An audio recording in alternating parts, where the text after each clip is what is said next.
তারা কাফের। স্পষ্ট ভাষায় বলে দিতে চায়, বিশ্বের মানচিত্রের বাংলাদেশ ব্যতীত মুসলিম কান্ট্রিগুলি থেকে কাদিয়ানীদেরকে মুসলিম ঘোষণা দেওয়া হয়েছে। 92% এই মুসলিম কান্ট্রি থেকে আমরা একেবারে সরকারিভাবে কাদিয়ানীদেরকে কাফের ঘোষণা করতে হবে, দেখতে চাই। ঠিক কিনা বলেন? এটা আমাদের মুসলমানদের প্রাণের দাবি। আজকে কাদিয়ানীরা বাংলাদেশে কোটি কোটি টাকা বিনিয়োগ করে এই টাকা দিয়া মুসলমানদের ক্ষতি সাধন করার চেষ্টা করতেছে। ঠিক কিনা বলেন? তাদের যত কোম্পানি আছে এগুলা বাংলাদেশ সরকার বন্ধ করে দিক। তাদের কোম্পানি দিয়া এদেশের উন্নয়নের দরকার নাই, যারা আমার রসুলকে অস্বীকার করে। ঠিক কিনা বলেন? আলহামদুলিল্লাহ হামদাশ শাকিরিন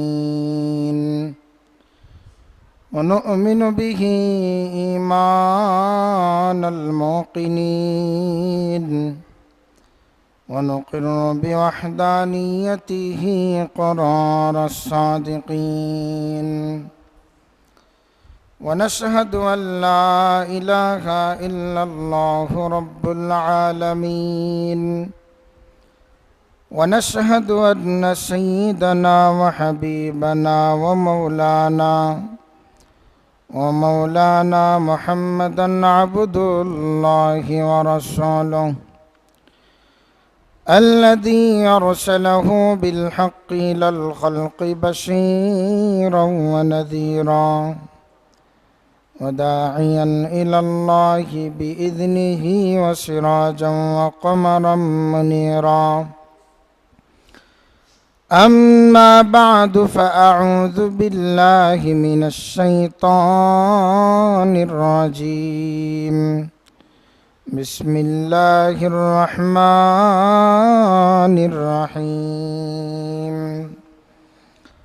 الحمد لله رب العالمين الرحمن الرحيم مالك يوم الدين إياك نعبد وإياك نستعين اهدنا الصراط المستقيم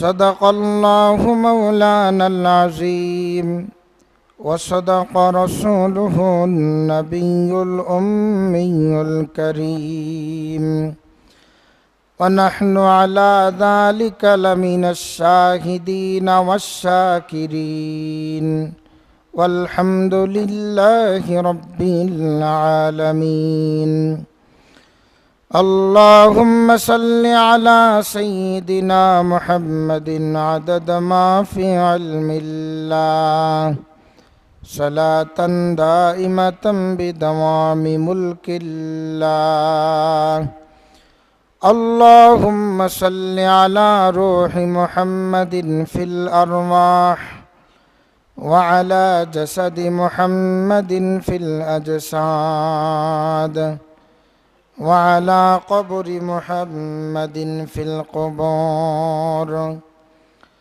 يا رب صل وسلم دائما أبدا على حبيبك خير الخلق كلهم بلغ العلا بكماله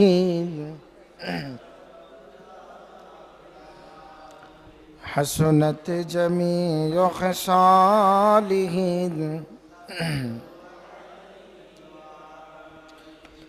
पहाड़े फाड़ जाएंगी ज़मीं पर ज़लज़ला होगा कि मोहम्मद तख्त पर होगी अदालत पर खुदा होगा बलगल उला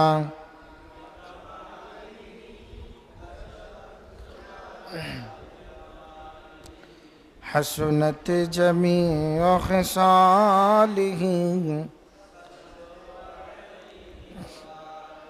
ला इलाहा इल्लल्लाह ला इलाहा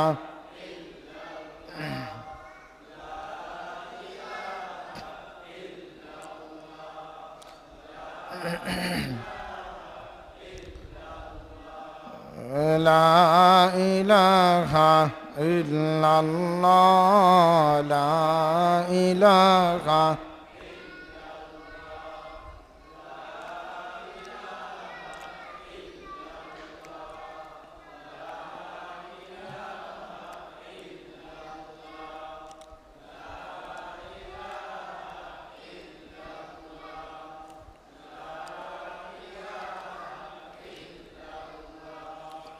لا إله إلا الله محمد رسول الله আল্লাহ সুবহানাহু তাআলার দরবারে আলিশানে অসংখ্য অগণিত শুকরিয়া যে মহান রব্বুল আলামিন আপনাকে আমাকে ভালোবেসে দয়া করে মায়া করে পৌত পবিত্র আজকের জুমার দিনে আল্লাহর ঘর মসজিদে হাজির হওয়ার তৌফিক এনায়েত করেছেন। সেই মনিবের দরবারে আলিশানে আমরা আমাদের অন্তরস্থল থেকে শুকরিয়া আদায় করে নিয়ে পড়ি আলহামদুলিল্লাহ। গত 2 সপ্তাহ আগের থেকেই রবিউল আউয়ালের চাঁদ যেহেতু এসেছে, আমরা রবিউল আউয়ালের মাসকে অপেক্ষা করে নবীজির শানে কিছু আলোচনা করেছি। ধারাবাহিকভাবে যে আলোচনা আমরা শুনতেছিলাম সূরা ফাতিহার। সূরা ফাতিহা এমন এক সূরা যে সূরা যখন নাজিল হয়েছেন নবী আলাইহিস সালাম সরকার কায়নাত হাবিব কিবরিয়া রহমাতাল লিল আলামিন মসজিদে বসা ছিলেন। বিকট এক আওয়াজ হয়েছে, হাবিবি কিবরিয়া রহমাতাল লিল আলামিন আওয়াজ শুনেছেন, সাহাবায়ে কেরাম আওয়াজ শুনেছে। রহমাতাল লিল আলামিন আওয়াজ শোনার পরে উপরের দিকে তাকিয়েছেন, সাথে সাথে জিবরাইল আমিন চলে এসেছে। জিবরাইল আমিন এসে বলে, ইয়া রাসূলুল্লাহ, ইয়া হাবিবাল্লাহ, যে আওয়াজটা হয়েছে কিছুক্ষণের ভিতরে একজন ফেরেশতা আপনার কাছে আসবে। আসমানের একটি দরওয়াজা খোলা হয়েছে, যে দরওয়াজা দিয়া ফেরেশতা আসবে, ফেরেশতা এসে আপনাকে আজকে একটি সূরা শুনিয়ে দিয়ে যাবে। এই সূরাটা হলো সূরাতুল ফাতিহা। বলেন সুবহান। এই জন্য এই সূরাটা প্রতিদিন আমরা কতবার পড়ি? 32 বার। কতবার? ফজর, জোহর, আসর, মাগরিব, এশা 5 ওয়াক্ত নামাজের ভিতরে এই সূরাটা ফরজ, ওয়াজিব, সুন্নত এই 3 কিসিমের ইবাদত এই নামাজগুলির ভিতরে ইচ্ছায় অনিচ্ছায়, বলে নামাজের ভিতরে দাঁড়াইলেই সূরা ফাতিহা আমরা পড়ি। সূরা ফাতিহা ছাড়া তো নামাজ হয় না। কাজেই 32 বার এই সূরাটা আমরা তেলাওয়াত করি। হাবিবি কিবরিয়া বলেছেন, যারা এই সূরাটা বেশি বেশি তেলাওয়াত করবে, এটা এমন একটি সূরা, এই সূরাতে যা আছে বান্দা যখন তেলাওয়াত করবে তো আল্লাহ পাক তাকে ওইটা দিয়ে দিবেন। সুবহানাল্লাহ, জোরে বলা দরকার ছিল। কেন দিয়ে দিবেন? এখানে তাওহীদ আছে, সূরাতে তাওহীদের বাণী আছে, সূরাতে রিসালাতের বাণী আছে, এই সূরাতে আখিরাতের কথা আছে। তাওহীদ, রিসালাত, আখিরাতের সমন্বয় তো ঈমান। তাওহীদ, রিসালাত, আখিরাতের সমন্বয় কি? এটা বুঝতে হবে আমাদেরকে। তাওহীদের কথা কোথায় আছে? সূরার প্রথম আয়াতে আছে, যেটা আমরা আগে শুনেছি আলোচনা। সকলেই মনোযোগ সহকারে খেয়ালের সাথে আলোচনা শুনব, এবং যখন যেটা পড়ার জন্য বলা হয় পড়ব। সূরার শুরুতে আমরা পড়েছি আলহামদুলিল্লাহি রাব্বিল আলামিন। আলহামদুলিল্লাহি রাব্বিল আলামিন। প্রথমেই তাওহীদের বাণী সূরার ভিতরে আল্লাহ পাক প্রবেশ করাই দিয়েছেন। আলহামদুলিল্লাহ, প্রশংসা। কার প্রশংসা করবা? রব্বিল আলামিন, যিনি তমাম কায়নাতের প্রতিপালক পরওয়ারদিগার আলমের প্রশংসা করবা। সূরার শুরুতেই তাওহীদের কথা আল্লাহ প্রচার করে দিলেন। এই জন্য তাওহীদের স্বীকারোক্তি আল্লাহ দিয়ে দিলেন। দুনিয়ার মানুষ, দুনিয়াতে তোমার হায়াতের দৌলত যখন দেওয়া হয়েছে, হায়াতের শুরু থেকেই মৃত্যুর আগ পর্যন্ত তাওহীদ ছাড়া তুমি চলতে পারবে না। তাওহীদ, এটার স্বীকারোক্তি ছাড়া তোমার কোনো দাম নাই। তাওহীদের স্বীকারোক্তির কথা সূরা ফাতিহার শুরুতে আল্লাহ পাক জানিয়ে দিলেন, বান্দা দুনিয়াতে যাই করো না কেন, যত ইবাদত বন্দিগি করো না কেন, তোমার ইবাদত কখনো কাজে লাগবে না যতক্ষণ না পর্যন্ত তুমি তাওহীদের স্বীকারোক্তি না দিবা। সুবহান। এর ভিতরে আমরা নাম শুনেছি, আমি কুড়িগ্রাম সফর করে দেখেছি, ওখানে মাদার তেরেসা নামে এক মহিলা, যার বাড়ি ছিল ইন্ডিয়া, বিশ্বব্যাপী মানব কল্যাণে কাজ করেছিল এই মহিলাটা। কিন্তু মহিলাটা ছিল খ্রিস্টান। মহিলাটা কি ছিল? খ্রিস্টান মহিলা। মাদার তেরেসা খ্রিস্টান মহিলা, মানব কল্যাণে নিজের অর্থ সম্পদ সব বিলীন করে দিয়েছেন, বিবাহ শাদী বসে নাই, নিজের জীবনের সব কিছু বিলীন করে দিয়েছেন মাদার তেরেসা। মানব কল্যাণে দিয়েছেন, মানুষের কল্যাণে দিয়েছেন। কার কল্যাণে দিয়েছেন? মানুষের কল্যাণে মাদার তেরেসা তার জীবনের সময় দিয়েছেন, অর্থ দিয়েছেন, সব দিয়েছেন। কিন্তু ঈমান আনয়ন করা নাই, ঈমান আনে নাই। কি আনে নাই? তাওহীদের স্বীকারোক্তি দেয় নাই। তাওহীদের স্বীকারোক্তি না দেওয়ার কারণে তার যাবতীয় সমস্ত মানব কল্যাণের যত কাজ আছে, সমস্ত কাজের নতিজা আর ফল আর রিজাল্ট দুনিয়াতেই সে পেয়ে যাবে, মৃত্যুর পরে কিছুই পাবে না। ঠিক কিনা বলেন? কেন? ওই যে ঈমান নাই, তাওহীদের স্বীকারোক্তি দিতে পারে না। তাহলে তাওহীদ কত দামি দৌলত, স্বীকারোক্তিটা কত দামি দৌলত। এই যে ঈমানের স্বীকারোক্তিটা অনেক দামি দৌলত। এই জন্য আল্লাহ পাক তাওহীদের কথা এই সূরার শুরুতেই বলেছেন, প্রশংসা করবা কার? আমরা কার প্রশংসা করব? জোরে বলেন, কার প্রশংসা করব? আলহামদুলিল্লাহি রাব্বিল আলামিন। একমাত্র আল্লাহ তাআলার প্রশংসা করব, যিনি तमाम কায়নাত সৃষ্টি করেছেন।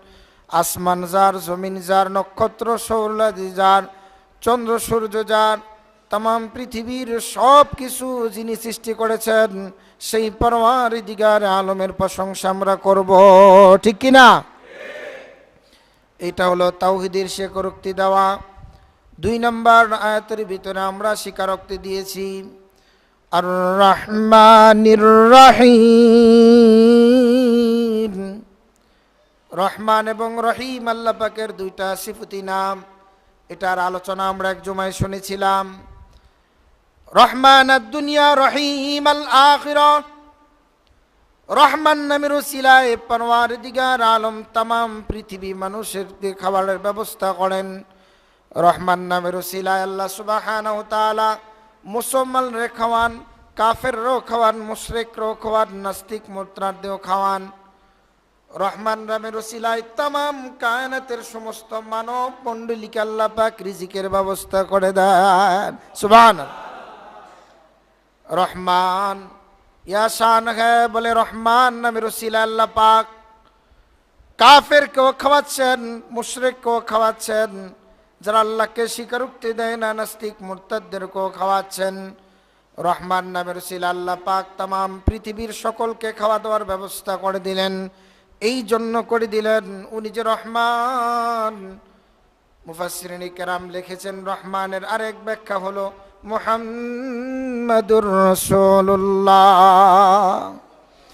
রহমান নামের আরেক ব্যাখ্যা দিয়েছেন, আল্লাহ পাক দুনিয়াতে মানুষের কল্যাণে গাছ সৃষ্টি করেছেন, পানি সৃষ্টি করেছেন, পশু পাখি সৃষ্টি করেছেন, মাছ সৃষ্টি করেছেন, চন্দ্র সৃষ্টি করেছেন, সূর্য সৃষ্টি করেছেন, মানুষের কল্যাণে সব কিছু আল্লাহ পাক সৃষ্টি করার পরও সবচাইতে দামি কল্যাণের যেই জিনিসটা আল্লাহ সৃষ্টি করে প্রেরণ করেছেন, এটা হলো আখিরি পয়গম্বর রহমাতাল লিল আলামিন। সুবহান। বলে রহমান দুনিয়া, দুনিয়ার ভিতরে নবীকে প্রেরণ করেছেন, রিসালতের এই দায়িত্ব দিয়ে নবীদেরকে প্রেরণ করেছেন, এটাও এক নিয়ামত। এটাও রহমান শব্দের ব্যাখ্যায় মোহাম্মদ আরবি আছে। রহমান শব্দের ব্যাখ্যায় এই জন্য আসে যে আল্লাহ পাক যে করুণা করেছেন পৃথিবীবাসীর উপরে, বলে এই করুণার একটা অংশ হলো মোহাম্মদ আরবি। নবী যদি জমিনে না আসতেন, আমরা যদি নবী না পাইতাম, তাহলে পথ পাইতাম না, অন্ধকারেই থাকতাম।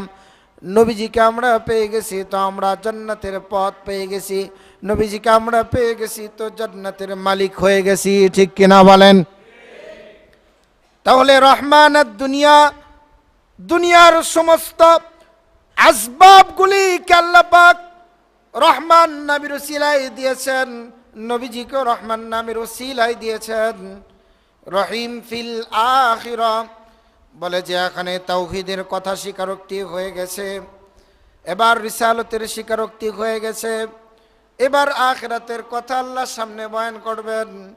রহমান আর রহিম, রহিম ফিল আখিরা, আখিরাতে আল্লাহ পাক রহিম নামের ওসিলায় গুনাহগার বান্দা যারা হবে, গুনাহগারের গুনাহগুলিকে আল্লাহ পাক ক্ষমা করে দিয়ে রহিম নামের ওসিলায় তাদেরকে নাজাত দিয়ে দিবেন।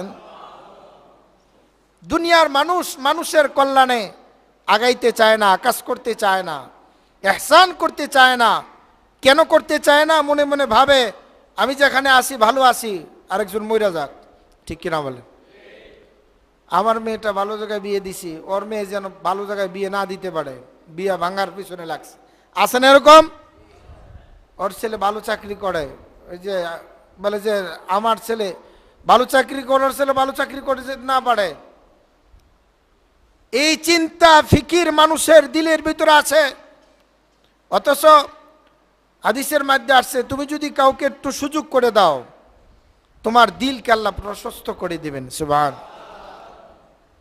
হাকিমুল উম্মত মুজাদ্দিদুল মিল্লাত বহকে হযরত আশরাফ আলী শাহ কাব দস্ত শফালা ওয়াজিজা বাইল মৌজাহির বাতি नहीं गाना হাকিমুল উম্মত কুতুবে জামানা। হাকিমুল উম্মত আল্লামা থানভী বলেন, বাসের মধ্যে চলার ক্ষেত্রে তুমি একটা সিট নিয়েছো আর একটা সিট খালি আছে, আরেক ভাই গাড়িতে ওঠার পরে তুমি বললা, একটু চাপ দিয়ে বললা বসেন ভাই, তাকে একটু সম্মান দিলা, যেটা দেওয়ার কথা নয়। সিট খালি আছে, তার সিটে সে বসবে, কিন্তু তুমি সম্মান দিয়ে বললা ভাই একটু বসেন, একটু চাপ দিলা, নিজেকে একটু সেভ করলা, তাকে সম্মান দিলা। হাকিমুল উম্মত বলেন যে এতটুকু ইহসান আর মোহাব্বত করার কারণে তোমার দিলকে আল্লাহ প্রশস্ত করে দিবেন। এতটুকু ইহসান যদি করি আমরা, একবার একটু বসার ব্যবস্থা করে দিলাম, একবার একটু ব্যবসার প্রতিষ্ঠান আছে আর একটু সুযোগ করে দিলাম, তার একটু সহযোগিতা করে দিলাম। মানুষের ইহসান করা, এটা আমরা ছেড়ে দিয়েছি, আমাদের ভিতরে ইহসান নাই। বাবাজিরা আমার, আল্লাহ পাক তাওহীদের স্বীকারোক্তি নামাজের মুসল্লায় প্রতিদিন আপনার আমার দ্বারা দেওয়ান, রিসালতের স্বীকারোক্তি দেওয়ান, আখিরাতের স্বীকারোক্তি দেওয়ান। এই জন্য সূরা ফাতিহার ভিতরে 3 নম্বর আমরা তেলাওয়াত করি মালিক ইয়াউমিদ্দিন। বিচার দিবসের মালিককে জোরে বলেন, বিচার দিবসের মালিককে? আর জোরে বলতে হবে মালিককে। বিচার দিবসের মালিক আল্লাহ। আল্লাহ ছাড়া বিচার দিবসের মালিক আর কেউ হতে পারবে না। কারণ কোরআনে কারীমের ভিতর আল্লাহ পাক বলেন, আলাইসাল্লাহু বিআহকামিল হাকিমিন। দুনিয়ার বিচারক, এদের পাওয়ার কি আছে? যদি আপনি 10 কোটি আসামি হয়ে যান, তাহলে আপনি আপিল করতে পারবেন। হাইকোর্টে আপনি যদি আসামি হয়ে যান, আপনি সুপ্রিম কোর্টে আপিল করতে পারবেন। আপনি যদি সুপ্রিম কোর্টে আসামি হয়ে যান, আন্তর্জাতিক কোর্টে আপনি আপিল করতে পারবেন। কোন কোর্ট থেকে হতে পারে আপনার খালাসের ব্যবস্থাও হতে পারে, ঠিক কিনা বলেন?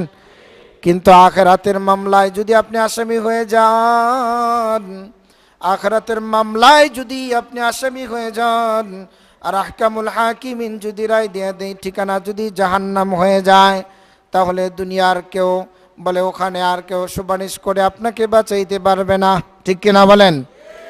এই জন্য দুনিয়ার বিচারকের ভয়ে মানুষ কত দুই নাম্বারি করে, ডুপ্লিকেটি করে, কত নকল করে, কত কিছু করে। কিন্তু আখেরাতের ওই বিচারক যিনি হবেন তার ভয় দিলের ভিতরে রাখে না।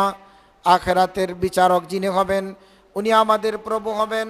এত কঠিন বিচার হবে। আল্লাহ বলেন ফামান ইয়ামাল মিসকালা যাররাতিন খায়রান ইয়ারা ওয়া মান ইয়ামাল মিসকালা যাররাতিন শাররান ইয়ারা। বান্দা তার আমলনামা নিজের চোখে দেখবে। আল্লাহ কোরআনে বলছেন বান্দার সামনে আমলনামা দেওয়া হবে, আমলনামাটা বান্দা নিজেই পড়তে শুরু করে দিবে। ইকরা কিতাবাকা কাফা বিনাফসিকাল ইয়াউমা আলাইকা হাসিবা মান ইহতাদা ফাইন্নামা ইয়াহতাদি লিনাফসিহি ওয়া মান দাল্লা ফাইন্নামা ইয়াদুল্লু আলাইহা ওয়ালা তাজিরু ওয়াজিরাতুন ইউজরা উখরা। বান্দার কাছে বান্দার হাতে আমলনামা দেওয়া হবে। ইকরা কিতাবাক, তোমার আমলনামাটা খুদ তুমি নিজেই পড়তে শুরু করে দাও। বান্দা আমলনামা পড়ে পড়তে শুরু করে দিবে। তাকায় দেখবে ছোট্ট থেকে ছোট্ট গুনাহটাও বাদ যায় নাই, ছোট্ট থেকে ছোট্ট নেকটাও এখানে লেখার বাকি রাখা হয় নাই। বাবাজিরা আমার, কাজী আপনার আমার পিছনে সব কিছু এরকম রেকর্ড হয়ে যাচ্ছে, রেকর্ডিং হয়ে যাচ্ছে। আসমানের মালিক কুদরতি ক্যামেরা দ্বারা সব কিছু রেকর্ড করে নিয়েছেন। এই জন্য নিয়েছেন কাল কিয়ামতের মুসিবতের দিনে আপনার আমলনামাটা আপনার হাতের ভিতরে তুলে দেওয়া হবে। আপনি খুদ নিজেই দেখতে পারবেন দুনিয়ার কোন সময় কোন অবস্থায় কোন গুনাহটা আপনি করেছিলেন, ঠিক কিনা? এজন্য বিচার দিবস ওই আল্লাহ তাআলাকে ভয় করা, মালিক ইয়াউমিদ্দিন। ওই বিচার দিবসের মালিককে, জোরে বলেন মালিককে। ওই আল্লাহর প্রতি ঈমান আনয়ন করতে হবে, তাওহীদের স্বীকারোক্তি দেওয়া লাগবে, রিসালতের স্বীকারোক্তি দেওয়া লাগবে। আমাদের দেশের ভিতরে অনেকে আছে যারা রিসালতের স্বীকারোক্তি দেয় না। আমরা দেখেছি আমাদের দেশে কিছু জাতি আছে যারা বসবাস করে, যাদের মসজিদ আছে, ওই কাদিয়ানী সম্প্রদায়, যারা শুধু খতম 4টা হরফ বলে, 4টা কোরআনের হরফকে অস্বীকার করে। আমি বলতে চাই খাতামান নাবিয়্যিনকে তারা স্বীকার করে না, সব স্বীকার আছে। তাদের কালিমা লা ইলাহা ইল্লাল্লাহ মুহাম্মাদুর রাসূলুল্লাহ এটাও পড়ে, মসজিদ আছে, কিন্তু খতম শব্দটা স্বীকার না করার কারণে তারা কি মুসলমান থাকতে পারবে? মুসলমান থাকতে পারবে? আওয়াজ করে বলেন মুসলমান থাকতে পারবে? তারা কাফের। স্পষ্ট ভাষায় বলে দিতে চাই, বিশ্বের মানচিত্রের বাংলাদেশ ব্যতীত মুসলিম কান্ট্রিগুলি থেকে কাদিয়ানীদেরকে মুসলিম ঘোষণা দেওয়া হয়েছে। 92% এই মুসলিম কান্ট্রি থেকে আমরা একেবারে সরকারিভাবে কাদিয়ানীদেরকে কাফের ঘোষণা করতে হবে, দেখতে চাই, ঠিক কিনা বলেন? এটা আমাদের মুসলমানদের প্রাণের দাবি। আজকে কাদিয়ানীরা বাংলাদেশে কোটি কোটি টাকা বিনিয়োগ করে এই টাকা দিয়া মুসলমানদের ক্ষতি সাধন করার চেষ্টা করতেছে, ঠিক কিনা বলেন? তাদের যত কোম্পানি আছে এগুলা বাংলাদেশ সরকার বন্ধ করে দিক। তাদের কোম্পানি দিয়া এদেশের উন্নয়নের দরকার নাই, যারা আমার রসুলকে অস্বীকার করে, ঠিক কিনা বলেন? এই কাদিয়ানীর গোষ্ঠীরা বাংলাদেশের প্রত্যন্ত অঞ্চল, নীলফামারী, অন্যান্য গরিব অঞ্চলগুলিতে তারা মানুষদেরকে টাকা দিয়ে কাদিয়ানী বানানোর প্রচেষ্টায় লিপ্ত আছে। তাদের সমস্ত উপাসনালয়, তাদের কোনো মসজিদ হতে পারে না, তাদেরটা উপাসনালয় হতে পারে, ঠিক কিনা বলেন? হিন্দুরা যেভাবে দেশে বসবাস করে, এদেশে বৌদ্ধরা যেভাবে বসবাস করে তারাও বসবাস করবে। মুসলমান নাম নিয়ে বসবাস করতে পারবে না, কাদিয়ানী সম্প্রদায় হিসেবে বসবাস করবে, ঠিক কিনা বলেন? এটা আমাদের প্রাণের দাবি মুসলমান। তাহলে রিসালতের স্বীকারোক্তি দেওয়া এটা ইমানের অংশ কিনা? কথা কেন, ইমানের অংশ কিনা? যদি কোনো ব্যক্তি রিসালতের স্বীকারোক্তি না দেয় তাহলে সে কি ইমানদার হতে পারবে? ইমান এত সহজ। এই জন্য সূরা ফাতিহার ভিতরে প্রথম তাওহীদের স্বীকারোক্তি দেওয়া, 2 নাম্বার রিসালতের স্বীকারোক্তি দেওয়া, 3 নাম্বার আখিরাতের স্বীকারোক্তি দেওয়া। কারণ এই জন্যই যে আপনি ইমান আনলেন, মুসলমান হইলেন, আপনি মুসলমানের পরে আপনার জীবন কিভাবে পরিচালনা করবেন এটা হলো রসুলের আদর্শ অনুযায়ী পরিচালনা করতে হবে। রসুলের আদর্শ অনুযায়ী পরিচালনা করার পরে আখিরাতের বিশ্বাস দিলের ভিতরে আসবে। আখিরাতের বিশ্বাস যখন আসবে মৃত্যুর পরে ঠিকানা হবে জান্নাত। সুবহান।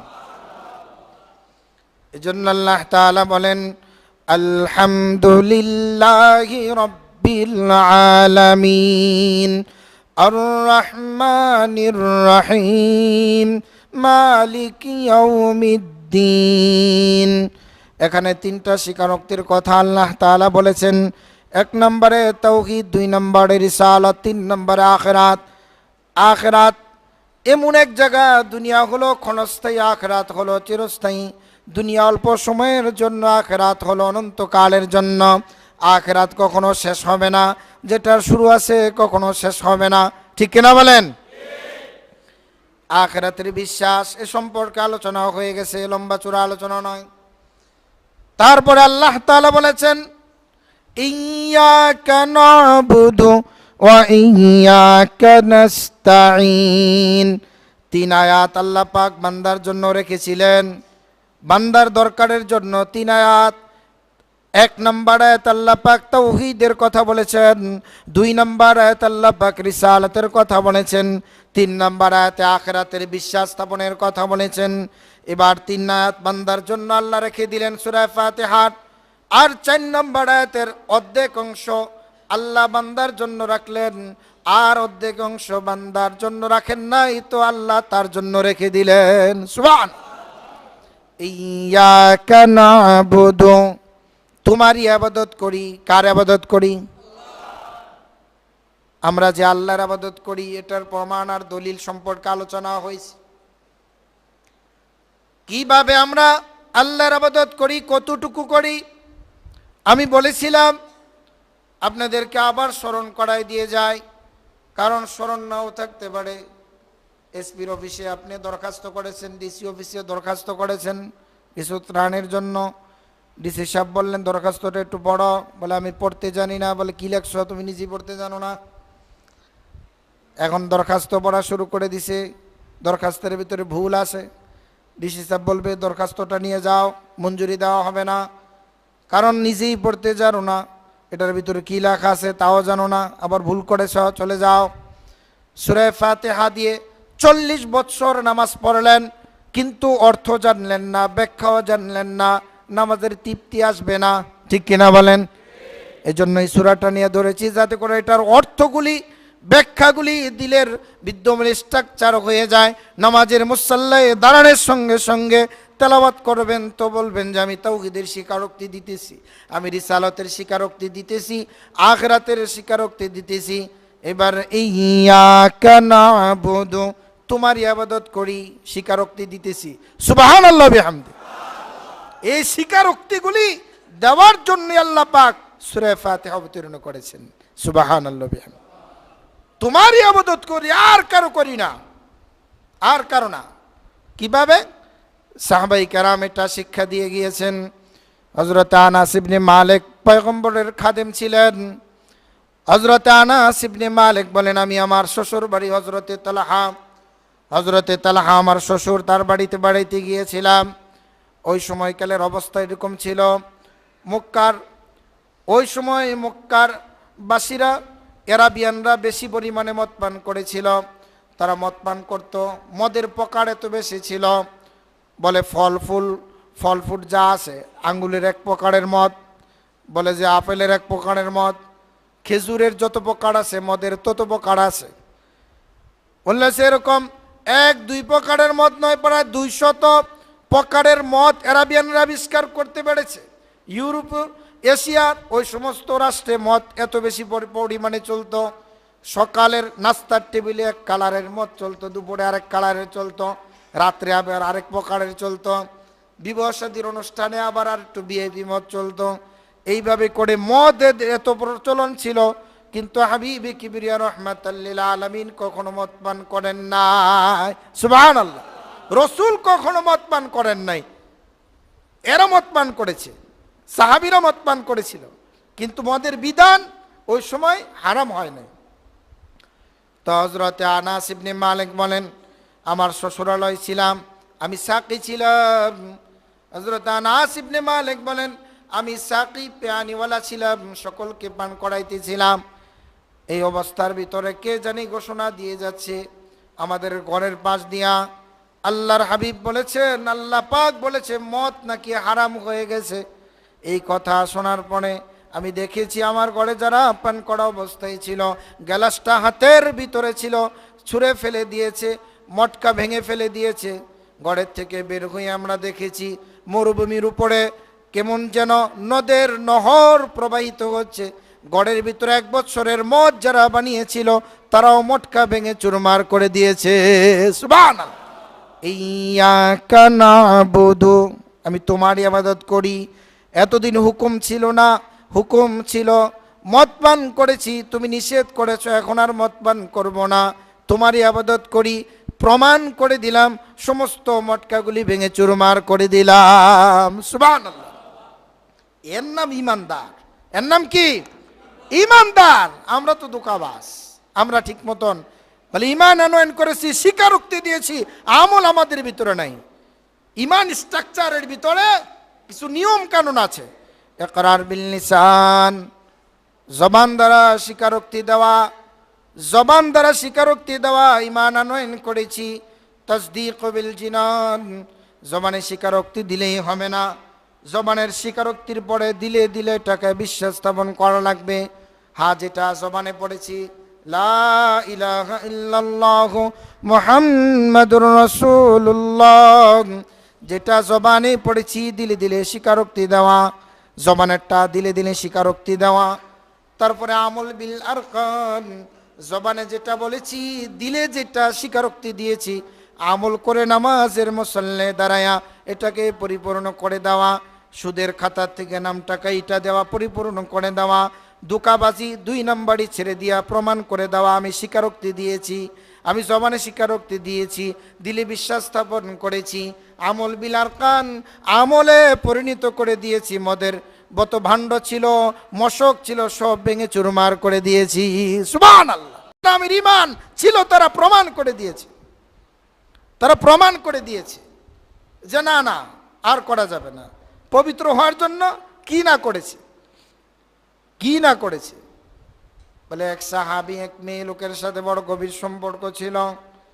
আগের দিনে জিনা ব্যভিচার এগুলার কোনো মাইন্ড ছিল না, নিয়ম ছিল না, বিধান ছিল না। যার সাথে যার সম্পর্ক ভালো ছিল ওখানেই রাত কাটাই দিত। বিয়ে শাদী করার অবস্থা এরকম ছিল। আগের জমানায় দাম্পত্য জীবনটা বড় কষ্ট আর কলহের ভিতরে ছিল। এরা বিয়ানদের বিবি ছিল 30 জন, 40 জন, 50 জন, যেদিকে যাইতো ওদিকে বিয়ে করতো। বউয়ের কোনো অভাব ছিল না, যারে মন চাইছে আবার তালাক দিয়ে দিত। এই রীতি ছিল। হাবিবে কিবরিয়া রাহমাতাল লিল আলামিন সরকার কায়নাত যখন জমিনে আসলেন, তারিখের কিতাবের ভিতরে স্পষ্ট ভাষায় মুফতি শফি সাহেব রহমাতুল্লাহ আলাইহি লিখে দিয়ে গেছেন, যেটা আমিও পড়াই। মুফতি শফি সাহেব রহমাতুল্লাহ আলাইহি লিখেছেন, এরা বিয়ানরা বিয়ে শাদী করতো 30টা 32টা, আরো বেশি অনেকের বউ ছিল। আজকে যারা নবীজির চরিত্রের ওপরে কলঙ্কের দাগ বসায় গালিগালাজ করে, এই কথা বলে, কটূক্তি করে, কিন্তু তারা ইতিহাস জানে না। রহমাতাল লিল আলামিন হাবিবে কিবরিয়া যে জমানায় আসছিল, ওই জমানার মানুষের কৃষ্টি কালচারটা বড় খারাপ ছিল। তারা বিয়ে শাদী করতো, একজনের বউ 10টা 12টা 15টা 20টা 30টা। রহমাতাল লিল আলামিন এসে বিধান করে দিলেন, এগুলা চলবে না, এগুলা চলবে না। হাবিবে কিবরিয়া বললেন যে এগুলা চলবে না, এগুলা তোমরা করবা না। আল্লাহ পাকের তরফ থেকে আল্লাহ পাক কোরআনের আয়াত নাজিল করে দিলেন। কোরআনে কারীমে আল্লাহ পাক জানিয়ে দিলেন, ওগো পয়গম্বর আপনি জানিয়ে দিন যদি কারা স্ত্রী রাখতে চায় তাহলে একসাথে 4টা রাখতে পারবে, মাসনা ওয়া সুলাসা ওয়া রুবা। সুবহানাল্লাহ।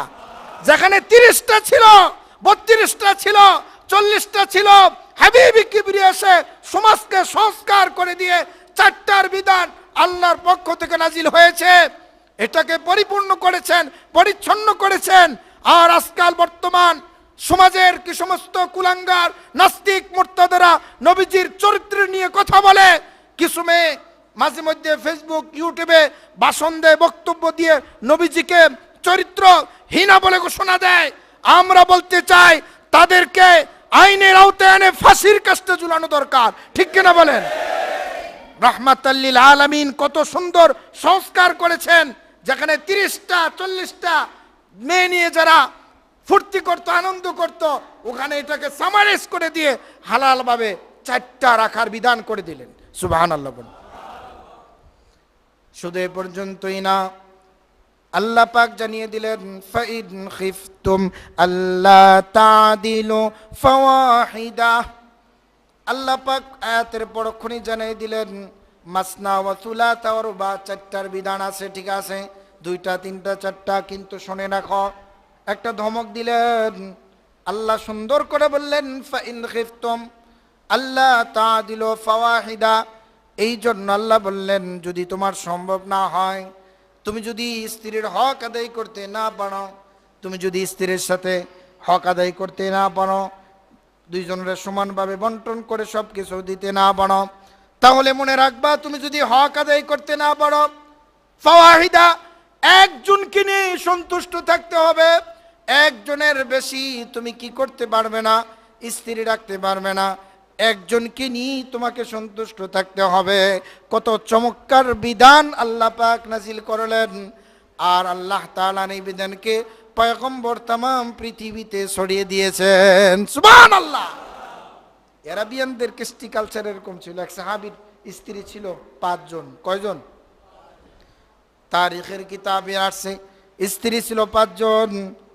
5 জন স্ত্রীর ভিতরে হাবিবি কিবরিয়া রাহমাতাল লিল আলামিন আল্লাহর কালাম যখন শুনিয়ে দিয়েছেন, সাহাবী একজন স্ত্রীকে ডেকে বলেছেন তোমাকে আমি তালাক দিয়ে দিলাম, তোমাকে আর আমার রাখার ক্ষমতা নাই, রাখতে পারবো না, 4 জনকে রাখলাম।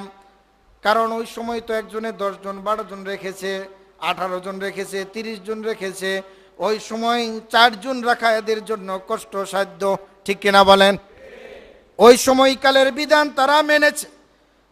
5 জনের মধ্যে একজনকে তালাক দিয়ে দিয়েছে, 4 জনকে রেখে দিয়েছে। কারণ হলো ইয়াকা না'বুদু, তোমারই ইবাদত করি, আর কার ইবাদত করি না। প্রমাণ দিয়েছেন তোমারই ইবাদত করি, আর কার ইবাদত করি না। আরো কারো ইবাদত করা যাবে? আমাদের দেশের ভিতরে বহু মানুষ আছে যারা গোলামি করে, মানুষের গোলামি করে। কেউ বা ম্যানেজারের গোলামি করে, কেউ বা মালিকের গোলামি করে, কেউ বা এরকম নেতার গোলামি করে। স্পষ্ট ভাষায় শুনে রাখেন মুসলমান, নেতার গোলামি করা যাবে না, ম্যানেজারের গোলামি করা যাবে না, কোনো মানুষ রচিত আইনের গোলামি করা যাবে না, মানুষ রচিত সংবিধানের গোলামি করা যাবে না। গোলামি যদি করতে হয় একমাত্র আল্লাহ তাআলার করতে হবে, ঠিক কিনা বলেন? আল্লাহর গোলাম হয়ে যদি মরতে পারেন তাহলে চিরস্থায়ী বন্দোবস্ত ঠিকানা জান্নাত হয়ে যাবে। আর যদি আল্লাহর গোলাম না হইতে পারেন, দুনিয়ার মানুষের গোলামি করেন, তাহলে মনে রাখবেন মৃত্যুর পরে আল্লাহ পাক বিচার দিবস কায়েম করবেন। বিচার দিবসে চন্দ্রকে আল্লাহ পাক জাহান্নামে ফালাইবেন। কিতাবের ভিতর আসছে চন্দ্রকে জাহান্নামে দিবেন, সূর্যকেও জাহান্নামে দিবেন, আগুনকেও, আগুন তো জাহান্নামের ভিতরেই থাকবে। চন্দ্র সূর্যকে কেন জাহান্নামে দিবেন? এই জন্য দিবেন, দুনিয়াতে অনেক মানুষ আছে যারা চন্দ্রের পূজা করে, সূর্যের পূজা করে, এই জন্য গাছেরও পূজা করে, কেউ মানুষের পূজা করে। আল্লাহর হাবিব বলেছেন যে যেটার পূজা করবে তাকে সহ তাকে জাহান্নামে নিক্ষিপ্ত করা হবে। কারণ সে হলো মাখলুক, মাখলুকের পূজা করা যাবে না, মাখলুকের ইত্তেবা করা যাবে না, মাখলুকের গোলামি করা যাবে না। গোলামি একমাত্র করতে হবে আল্লাহ তাআলার, ঠিক কি না? এই জন্য আল্লাহ তাআলা বলেন তোমারই আবাদত করি কথাটা আমরা বারবার বলি, কিন্তু আবাদত তো আসলে মিল করে করতে পারি না। ইয়াকা নাবুদু, তোমারই আবাদত করি, বারবার বারবার এই শব্দটা ব্যবহার করি, তোমারই আবাদত করি, তোমারই আবাদত করি, কিন্তু আসলেই তো আবাদত তো ঠিক মতন করতে পারি না। এজন্য আল্লাহ তাআলা বলেন, বান্দা এটার স্বীকারোক্তি দিয়েছ জবানে, দিলের ভিতরে রেখেছ, আমলে পরিণত করে দাও। যদি আমলে পরিণত না করতে পারো তাহলে কিন্তু কপাল মন্দ হয়ে যাবে। এই জন্য পরক্ষণে আমরা আবার তেলাওয়াত করি, ওয়া ইয়াকা নাস্তাঈন, পড়েন না, ইয়াকা না'বুদু ওয়া ইয়াকা নাস্তাঈন, আমরা তোমারই ইবাদত করি। পিতামাতার গোলামিও করা যাবে না, সরকারের গোলামিও করা যাবে না। হ্যাঁ, যদি পিতামাতা মুশরিক হয়ে যায়, কাফের হয়ে যায়, আমি বলেছিলাম কিছুদিন আগে আপনাদের মাঝে, পিতামাতা যদি মুশরিক হয়, কাফের হয়, পিতামাতা যদি মুশরিক হয় অথবা কাফের হয়ে যায়, সন্তানকে যদি বলে মূর্তির পূজা কর, সন্তানকে যদি বলে আগুনের পূজা কর, তাহলে এটা করা যাবে না, এটা কুফরি। ঠিক কিনা বলেন? কোরআন বলছে, ওয়াসাইনাল ইনসানা বিওয়ালিদাইহি ইহসানা হামালাতুহু উম্মুহু কুরহা ওয়া ওয়াদাআতুহু কুরহা ওয়া হামলুহু ওয়া ফিসালুহু 30 শাহরা। আল্লাহ পাক কোরআনে কারীমের মধ্যে বলেছেন, পিতামাতার সাথে খারাপ ব্যবহার করবা না, পিতামাতাকে কষ্ট দিয়া কোনো কথা বলবা না। কারণ কি, তোমার পিতামাতা তোমার জন্য বড় নিয়ামত ছিল। বলে তোমার মা এরকম এক নিয়ামত ছিল, মার কথা কোরআনে কারীমের মধ্যে আল্লাহ বলেছেন, মা তোমার এরকম এক নিয়ামত ছিল, মা তোমাকে কষ্ট করে পেটে ধারণ করেছে, 10 মাস 10 দিন ধারণ করে রেখেছিল। তুমি যখন জন্ম নিলে ওই সময় একটা কষ্ট হয়েছে, তোমাকে দুধ পান করাইছে।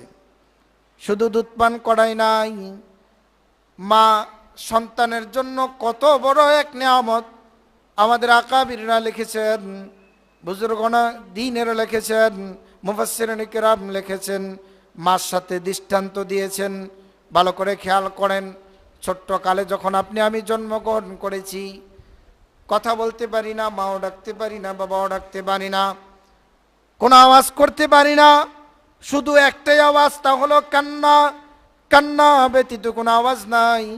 ঠিক ওই মুহূর্তের ওই সময় আমরা দেখেছি, যখন আমরা কান্না করি, কান্না করলেই মা আদর করে, কান্না করলেই মা কোলে নেয়, কান্না করলেই মা চুমা খায়, কান্না করলেই মা খাবার দেয়, কান্না করলেই মা বুঝে মনে হয় প্রস্রাব করে দিয়েছে, কান্না করলে মনে হয় তার ক্ষুধা লেগেছে, কান্না করলে মনে হয় সে ঘুমাবে।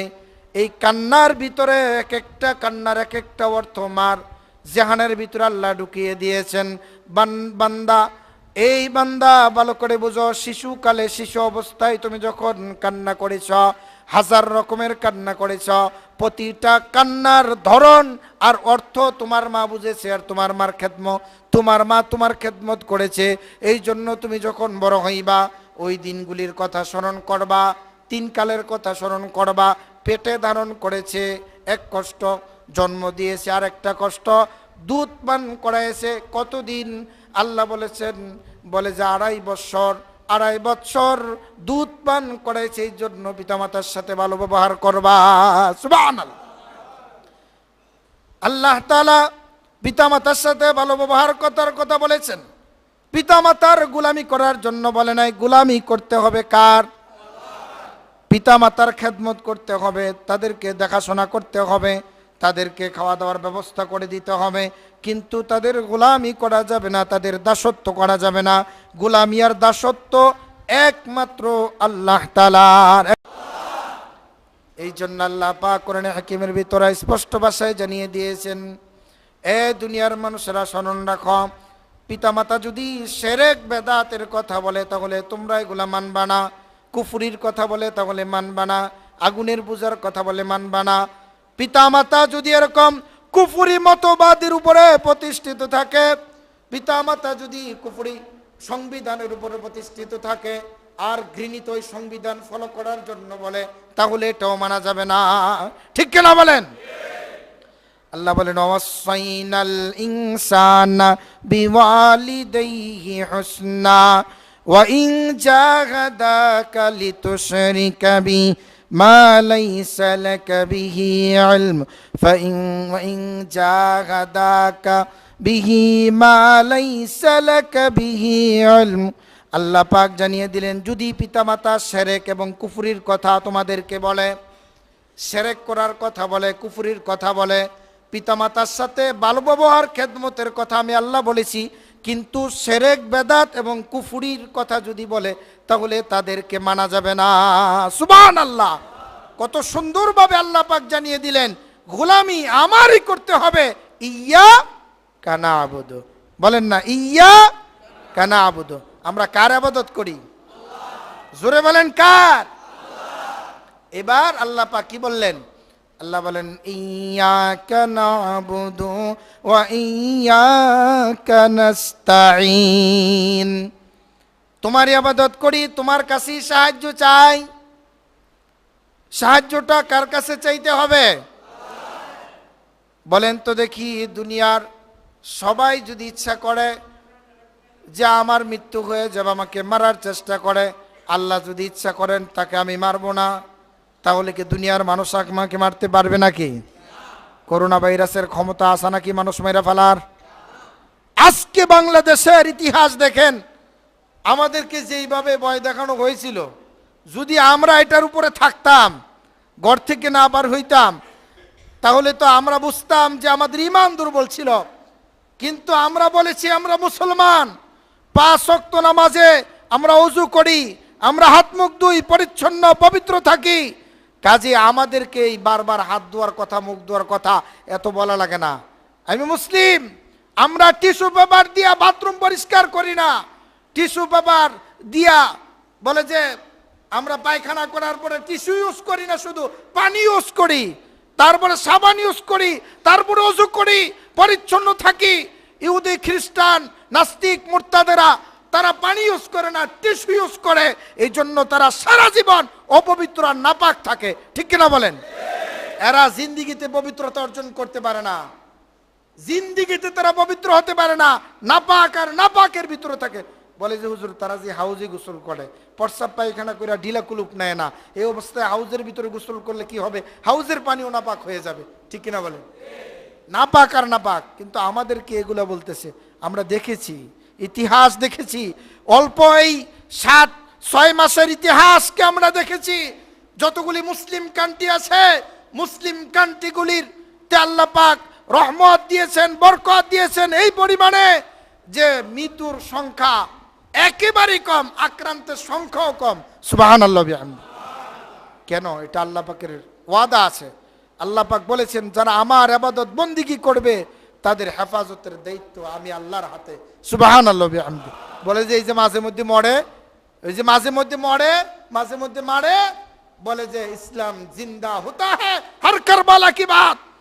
বলে এই জমিনকে উর্বর করার জন্য, এই জমিনকে ইসলামী হুকুমতের জন্য আল্লাহ পাক মাঝে মধ্যেই কিছু রক্ত ঝরান, যেটা এই জমিনকে উর্বর করে এলাই কালিমাতুল্লাহর পতাকা উত্তীর্ণ করার জন্য আল্লাহ পাক জমিনে রক্ত ঝরান। কিন্তু এটা বুঝার, এই দিলের ভিতরে এটা বুঝতে পারবেন না, এই ভাব নিতে পারবেন না যে আল্লাহ পাক আমাদেরকে মারতেছেন না, আমাদের মাকাম আল্লাহ পাক বাড়িয়ে দিচ্ছেন। সুবহানাল্লাহ বিহামদিহি। সাহাবাই কেরাম শহীদ হয়েছেন, তাবিঈনরা শহীদ হয়েছেন, দ্বীনের জন্য রক্ত ঝরিয়েছেন, আল্লাহ তাদের মাকাম বৃদ্ধি করে দিয়েছেন, আলা দরজা দিয়েছেন। এটা বিশ্বাস রাখতে হবে। ঠিক কিনা বলেন? তাইলে আমরা সাহায্য কার কাছে চাবো? জোরে কোন কার কাছে? উনি তো দিতে পারেন, চাইতে হবে তো তার কাছে। দুনিয়ার কেউ কিছু দিতে পারে না। দিতে পারবে? বিশ্বাসটা ওখানে এইভাবে রাখতে হবে, উনি সব দেনেওয়ালা, উনি সব করেনেওয়ালা। কাজে ওনার প্রতি বিশ্বাস, এই বিশ্বাসটা যদি রাখতে পারেন তাহলে দেখবেন সব ব্যবস্থাপনা আল্লাহ করে দিবেন। আমার মনে পড়ে গেছে, আজকে কালকে রাত্রে আমি মোতালা করেছি, জাস্টিস তকি উসমানী পাকিস্তানের একজন বিচারক ছিলেন। জাস্টিস তকি উসমানী বিশ্ববিখ্যাত একজন লেখক, কলামিস্ট, অনেক বড় লেখক। উনি লিখেছেন তার কিতাবের ভিতরে ইয়া কানাস্তাইন, ইয়া কানাবুদু ইয়া কানাস্তাইনের ব্যাখ্যায় লিখেছেন, ব্রিটেনে এক মুসলমান সে গিয়েছে টাকা কামাই করার জন্য। এখন গেছে টাকা কামাই করার জন্য, মুসলমানই তো বুইলা গেছে, নামাজ রোজার খবর নাই, অনেকদিন থাকছে, অনেক টাকাও কামাইছে। এখন ওখানের নাগরিকত্ব দেওয়া হয়েছে তাকে, যে তুমি এখানে থাকো, গ্রিন কার্ড দিছে, সে থাকতেছে। এখন এক মেয়ের সাথে সম্পর্ক হয়েছে, বিয়ে শাদী করে ফেলেছে, ওটা খ্রিস্টান। এখন বাচ্চা হয়েছে, বাচ্চার বয়স 4 বছর 5 বছর, বাচ্চা কথাও বলতে পারে। এখন বিয়ে শাদী করেছে, বাচ্চা হয়েছে, বাচ্চা কথাও বলে, কিন্তু ওই যে তার স্ত্রী ওই বাচ্চাটাকে নিয়ে গির্জায় যায়। কোথায় যায়? কথা কন, কোথায় যায়? কিন্তু সে তো মুসলমান, তার ভিতরে মুসলমানিত্ব জাগ্রত হয়ে গেছে, তার ভিতরে মুসলমানিত্ব জাগ্রত হয়ে গেছে। নামাজ নাই, কালাম নাই, এতদিন ভুলে গেছিল, টাকা কামাই করার জন্য আসছিল, কিন্তু এখন টাকা হয়েছে, সব হয়েছে, বিবি হয়েছে, খ্রিস্টান বিয়া করছে, খেয়াল নাই, সব গেছে, কিন্তু এখন তার স্মরণে আসছে, সর্বনাশ, আমি তো মুসলমান, আমার নাম আব্দুল লতিফ, আমি মুসলমান, আমার এই সন্তানটা গির্জায় নিয়ে যায়, এটা তো সহ্য করা যাবে না। আসুক আজকে। গির্জা থেকে আসছে, বলে স্ত্রীর সাথে খুব চেঁচাচেতি, আই তুমি আমার সন্তানটাকে কোথায় নিয়ে যাও? বলে সকালবেলা গির্জায় নিয়ে গেছিলাম তাকে ধর্মগ্রন্থ শোনানোর জন্য, ইঞ্জিল শোনানোর জন্য। বলে তাই নাকি? তা আমি মুসলমান, আমার সন্তানকে আমি কোরআন শিখাবো, ইসলাম শিখাবো, তুমি কেন ওই গির্জায় নিয়ে যাও? আর নিতে পারবা না। তো সে বলে, তা আমি তো নামে মুসলমান, কামে ছিলাম না, কিছুই জানতাম না। সে যখন আমার সাথে কথা বলতো, তার উত্তরে আমি কথা বলতে পারতাম না, তার সাথে যুক্তি তর্কে আমি পারতাম না। আমি মাঝে মধ্যেই যুক্তি তর্ক করে দেখছি যে তার ধর্মই শ্রেষ্ঠ, কারণ সে আমার সাথে এইভাবে যুক্তি দিত। কারণ আমি তো কালিমাও ঠিক মতন পারি না, কালিমার অর্থও জানি না, কোরআন তো পড়তেই জানি না, কিছুই জানি না। ওই যে বাবা মুসলমান, পরে দাদা ছিল এর আগে মুসলমান, এই সুবাদে আমি মুসলমান, আসছি বিদেশে টাকা কামাই করতেছি। কিন্তু ও তো আমার যুক্তি দেয়, দেখো খ্রিস্ট ধর্ম ভালো, খ্রিস্ট ধর্ম ভালো, তা আমি এইটাই বিশ্বাস করতেছি। আর দিল্লির ভিতরে একটা ব্যথা, কিন্তু আমি মুসলমান, এটা আমার জাগ্রত হয়েছে, এখন কি করি? জাস্টিস তকি উসমানী সাহেব রহমত আহমদ বরকাতহুম বলেন, ব্রিটেনের ওই নাগরিক যার বাড়ি পাকিস্তান, সে চিঠি লিখেছে জাস্টিস তকি উসমানের কাছে, অনলাইনের ভিতরে লিখেছে, হজরত আমি বড় মুসিবতের ভিতরে আসছি, আমি মুসলমান ছিলাম, কিন্তু মুসলমানিত্ব আমার ভিতরে ছিল না, আমি নামে মুসলমান ছিলাম, কোরআন হাদিস কিছু আমি জীবনে পড়ি নাই, কোনো আমল আখলাক আমার ভিতরে নাই, নবীর কোনো সন্ন্যত নাই, কিছুই নাই, আমি খ্রিস্টান বিয়ে করেছি, আমার একটা বাচ্চা হয়েছে, ওই বাচ্চাটাকে তারা খ্রিস্ট ধর্ম শিখাইতে চায়, কিন্তু তার সাথে যুক্তি তর্কে আমি পারি না। জাস্টিস তকি উসমানী সাহেব বললেন, অনলাইনে আমার একটা কিতাব আছে খ্রিস্ট ধর্মের, খ্রিস্ট এবং মুসলমান ধর্মের রূপায়ণ, রূপ, তুমি এটা পড়ে নাও। বলে খ্রিস্টান এবং মুসলমানদের ধর্মের যে অবস্থাটা আছে, মূল স্ট্রাকচার, এটা তুমি পড়ো। কিতাবটাও অনলাইনে আমি কপি করে আমার স্ত্রীকে দিয়ে দিলাম, আর স্ত্রীকে বললাম তুমি কিতাবটা পড়ো।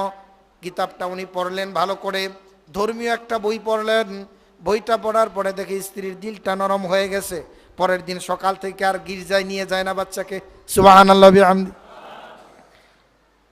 উনি কিছুদিন পরে চিঠিতে লিখেছেন, আল্লামা তকি উসমানীকে লিখেছেন, ওগো আল্লামা তকি উসমানী, আপনার ফর্মুলায় কাজ হয়েছে, এখন আর গির্জায় যায় না, কিন্তু খ্রিস্ট ধর্ম তো আর ছাড়ে নাই, সে তো ঘরের ভিতরে যিশুর মূর্তিটা ভালো করে টানায় রাখছে।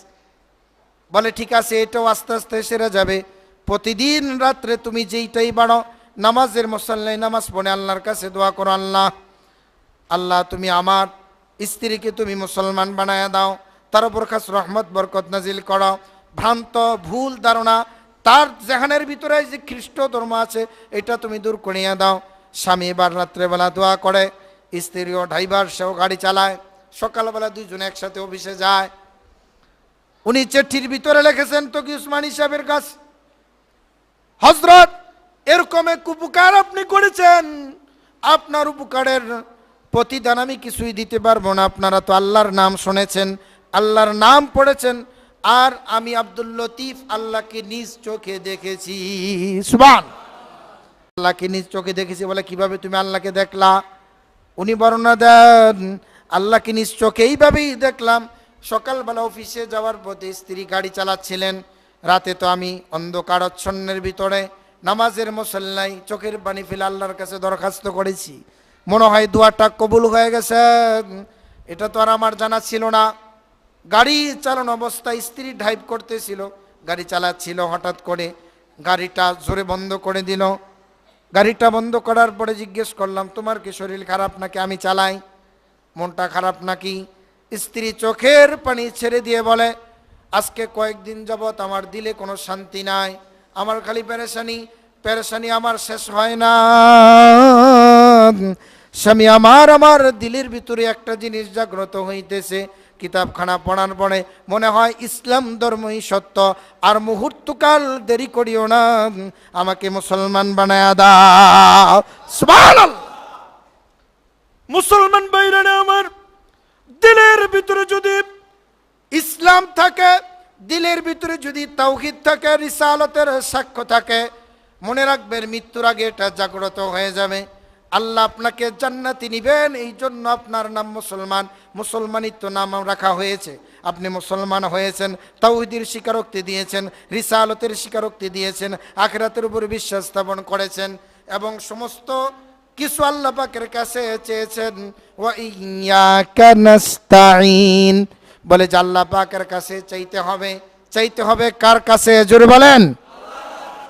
এই জন্য আমরা ইবাদত করি কার? ইবাদত যেহেতু করি আল্লাহর, চাইতে হবে আল্লাহর কাছে, উনি তো দিতে পারেন, আর কেউ দিতে পারে না। এই বিশ্বাসটা দিলের ভিতরে রাখতে হবে। তারপরে এক্ষুনি আল্লাহ পাক সামনের আয়াতে বলেন, এর এক একটা আয়াতের উপরে কথা বলতে গেলে কয়েক মাস চলে যাবে, শেষ হবে না। কিন্তু আরও তো কোরআনের সূরা আছে, এগুলো জানতে হবে কিনা? কথা বলেন, জানতে হবে কিনা? এই জন্য ধারাবাহিকভাবে আলোচনা আমরা সামনের দিকে আগাই। আল্লাহ পাক বলেন, ইয়্যাকা না'বুদু ওয়া ইয়্যাকা নাস্তাঈন, যদি তুমি আমার ইবাদত করার ঘোষণা দাও আর আমার কাছে সাহায্য পাওয়ারই আশা পোষণ করো, আমি তোমার সহযোগিতা করব, তাহলে সর্বপ্রথম সহযোগিতাটা কি হবে তুমি শুনে রাখো। ইহদিনাস সিরাতাল মুস্তাকিম, সর্বপ্রথম সহযোগিতা হবে বলে সহজ সরল পথ তোমাকে আমি দেখাই দিব, যেই পথের উপরে চললে তুমি জান্নাতে যেতে পারবা। সুবহানাল্লাহ। তুমি যে আমার উপরে বিশ্বাস স্থাপন করেছ, তুমি বলতেছো ইয়্যাকা না'বুদু, তোমার ইবাদত করি, ওয়া ইয়্যাকা নাস্তাঈন, তোমার কাছেই সাহায্য চাই, তুমি যেই বাক্যটা বলেছ, তারপরে আমি কি প্রতিদান তোমাকে দিব? তোমার প্রতিদান হলো সহজ সরল রাস্তা তোমাকে দেখিয়ে দিব, যেই রাস্তায় তুমি জান্নাতে যেতে পারবা। সুবহানাল্লাহ। এটাই হলো সূরা ফাতিহার এই 4 আয়াতের সারমর্ম। অল্প কিছু আলোচনা আমরা শুনলাম, আল্লাহ আমাদেরকে বুঝবার আমল করবার তৌফিক দান করুক। জোরে বলে আমিন। ওয়া আখিরু দাওয়ানা আলহামদুলিল্লাহি রাব্বিল আলামিন। যারা সুন্নাত পড়তে পারেন ইনশাআল্লাহ।